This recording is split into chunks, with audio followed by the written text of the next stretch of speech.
Hello बच्चों, आगे हम लोग पीछे आपने थ्योरी देख लिया है, ठीक है ना। आप लोग थ्योरी अच्छे से देखिए, उसके बाद चैप्टर को स्टार्ट करते हैं। 2.1 एक्सरसाइज 2.1 क्या एक्सरसाइज 2.1 देखते हैं। तो 2.1 बहुत ही इजी, ठीक है ना, बहुत ही इजी होने वाला है। ठीक है, 2.1 में सिर्फ ग्राफ दिया हुआ है और हमने शून्य के बारे में पिछले वीडियो में यानी कि थ्योरी वाला वीडियो में चर्चा किया था। उसी तरह से सेम यहाँ पर 6 ग्राफ दिए हुए हैं और इन ग्राफों का जैसे कि पहला ग्राफ दिया हुआ है इस तरह से और इनको शून्य निकालना है।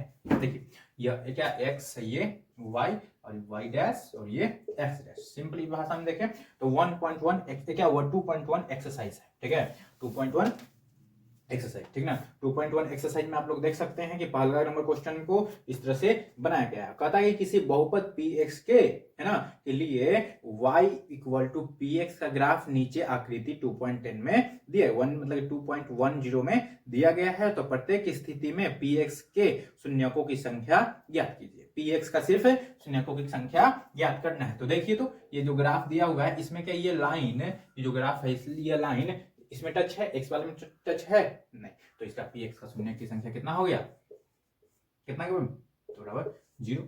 ठीक है, तो यहां तक किसी को कोई दिक्कत, पहले का क्वेश्चन इसी तरह से सारा आप लोग बना लीजिएगा 2.1 का।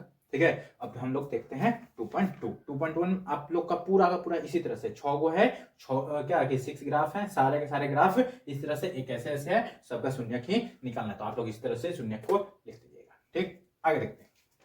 ये 1.2 अरे 2.1 में सिर्फ इतना ही है, सिर्फ ग्राफ दिया हुआ है, उसका शून्य निकालना है। तो हम लोग कहा इसमें टाइम बर्बाद करेंगे, हम लोग आगे देखते हैं। ठीक है ना, आप लोग इसको बना दीजिएगा, हमको पता है। ठीक है, चलिए देखते हैं 2.2 का पहला नंबर क्वेश्चन क्या कहता है, पढ़ लेते हैं थोड़ा सा इसको। हम लोग कहता है कि निम्नलिखित द्विघात बहुपद के शून्य ज्ञात कीजिए और शून्यकों तथा गुणांकों के बीच के संबंध की सत्यता की जांच कीजिए। तो पहला नंबर क्वेश्चन है, यानी कि शून्यक भी ज्ञात करना है और हम बताए थे अल्फा क्या है, शून्यकों का योग और गुणनफल दोनों का के बराबर कितना के बराबर होता है, तो ये भी आप लोग को जांच करके दिखलाना है। तो पहला नंबर क्वेश्चन है कि x square minus 2x minus 8 के बराबर है। कितना के बराबर है, क्या कि एक्स स्क्वायर माइनस 2x और किसके बराबर है कि x के बराबर है। ठीक है ना, तो हम लोग देखते हैं। तो इसको क्या करते हैं, तो समझिएगा बात को, ध्यान से समझिएगा। हमने बताया था कि पहले हम लोग अगर इसका अगर शून्यक निकालना है तो पहले हम लोग क्या करेंगे, इसको और इसको मल्टीप्लाई करेंगे। तो हम लोग इसको मल्टीप्लाई करते हैं तो क्या आने वाला है, एक्स क्या कि 8x के पावर कितना 2 आने वाला है हमारा। मल्टीप्लाई करने के बाद यह आएगा। ठीक, अब बीच में दिया हुआ है 2x दिया हुआ है, नहीं दिया हुआ है, अब 2x माइनस 2x याद रखिएगा, ये कितना दिया हुआ है माइनस 2x दिया हुआ है। अब माइनस 2x लाने के लिए पहले तो संख्या को ऐसा कुछ करो कि हम लोगों को क्या आ जाए कि गुना करने पे ये आ जाए, ये जोड़ने घटाने पर कितना आना चाहिए 2 के बराबर आना चाहिए। तो इसको अगर एलसीएम करेंगे ऐसे 8 से तो देखिए 2 फिर 4 फिर 2 2, तो यानी कि इस तरह से हमको दो संख्याओं में तोड़ना है ना, तो हम 2 को गुना कर देते हैं, यानी कि 2 अब मल्टीप्लाई 4 2 दूनी 4, हम लोग को इतना ही एलसीएम किया, मान लिया कि इतना ही एलसीएम किया, तो हमको 4 दूनी 8 आ गया। अब इसमें से क्या 4 दूनी तो 8 आ रहा है, हम लोग को एक्स स्क्वायर भी लाना है मल्टीप्लाई करने में, तो एक्स यहाँ भी लगा दिया, एक्स यहाँ भी लगा दिया, तो क्या 8x स्क्वायर आ जाएगा नहीं, 4 से 4 मल्टीप्लाई करेंगे एक्स से तो एक्स स्क्वायर।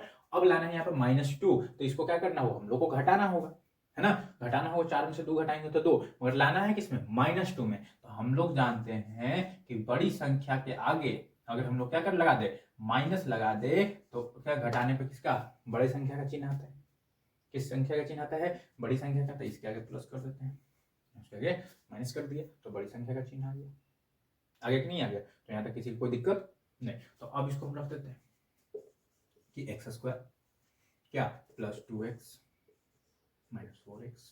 अब देख लीजिए घटाने पर प्लस माइनस माइनस, घटाने पर 2x आ जाएगा इसमें से क्योंकि माइनस और 8।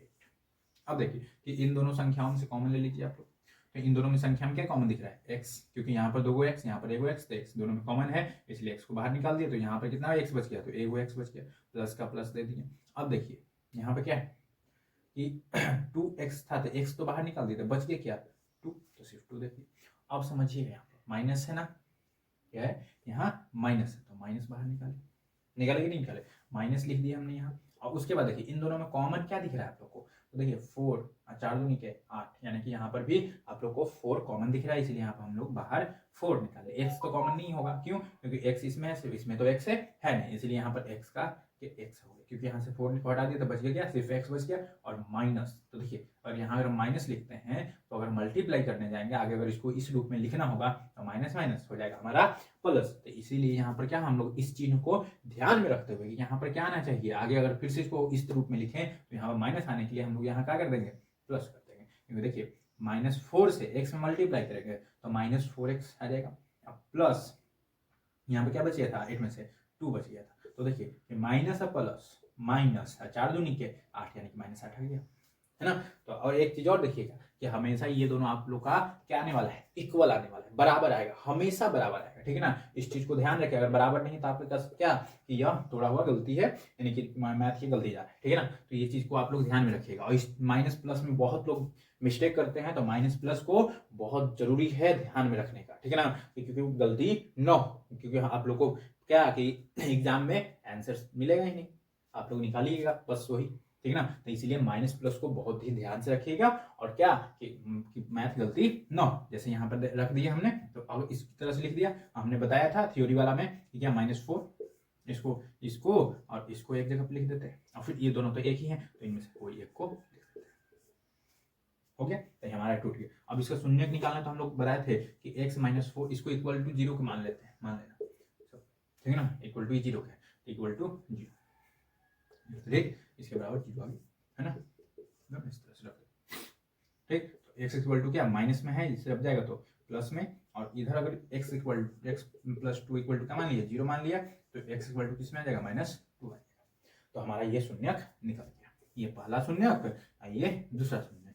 हम लोग को पता है पहले का शून्यक को अल्फा करते हैं और दूसरे का शून्यक को क्या कहते हैं? बीटा कहते हैं। तो यहाँ तक किसी को कोई दिक्कत नहीं, इधर बात तो मिटा देते हैं, आप लोग कर लीजिएगा।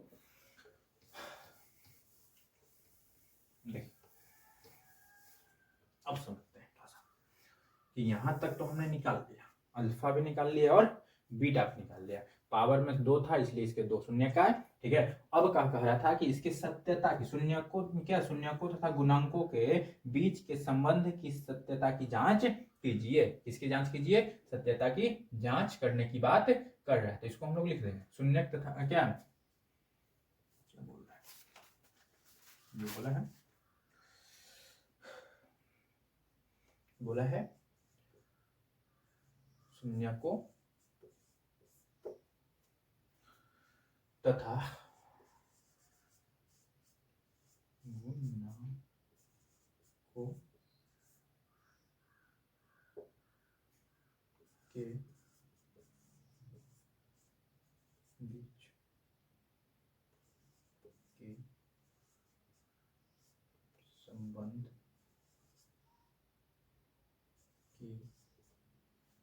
संबंध की सत्यता की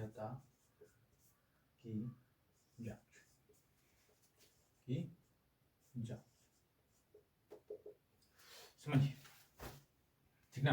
जांच, ये शून्यकों तथा गुणांकों के बीच के शून्यकों की क्या करना है? हम लोग को जांच करना है। तो पहले यहाँ पर जो संख्या दिया हुआ है, तो हमने पहले ही बता सकता है कि सबसे आगे वाला है उसका क्या मान लेते हैं हम लोग, इसको इस तरह से लिख लो, x² - 2x - 8। तो इसमें ABCD कौन? तो a इक्वल टू कितना हो जाएगा? 1 के बराबर हो जाएगा, 1 के बराबर। b कितना के बराबर हो जाएगा? तो -2, क्योंकि उसके आगे माइनस का चिन्ह है। और c किसके बराबर हो जाएगा? तो देखिए किसके बराबर हो जाएगा? -8 है, क्योंकि इसके आगे माइनस का चिन्ह है। तो यहाँ पे किसी को कोई दिक्कत नहीं।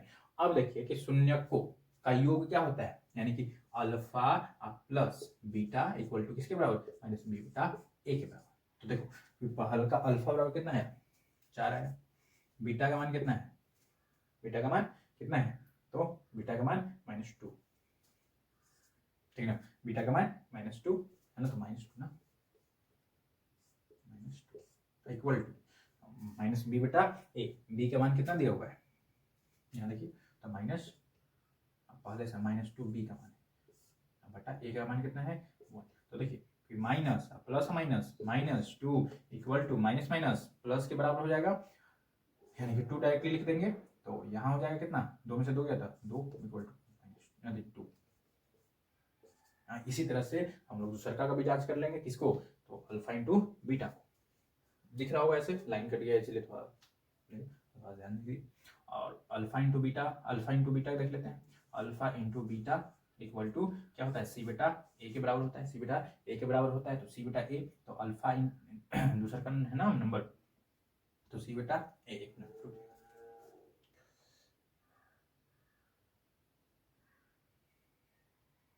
आप लोग क्लियर दिख रहा है ना? ठीक, क्या देखते हैं कि क्या अल्फा इंटू बीटा है ना, तो अल्फा इंटू बीटा, तो देखिए अल्फा का मान 4 मल्टीप्लाई बीटा का मान -2 इक्वल टू सी का मान -8, एक तो यदि 4 दूनी -8 इक्वल टू -8, नीचे 1 लिखे या ना लिखे बात बरोबर, तो हम लोग इसका भी जांच कर रखे हैं।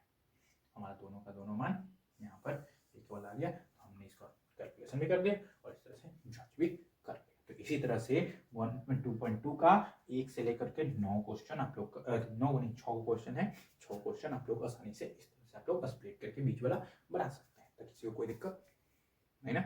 चलिए आगे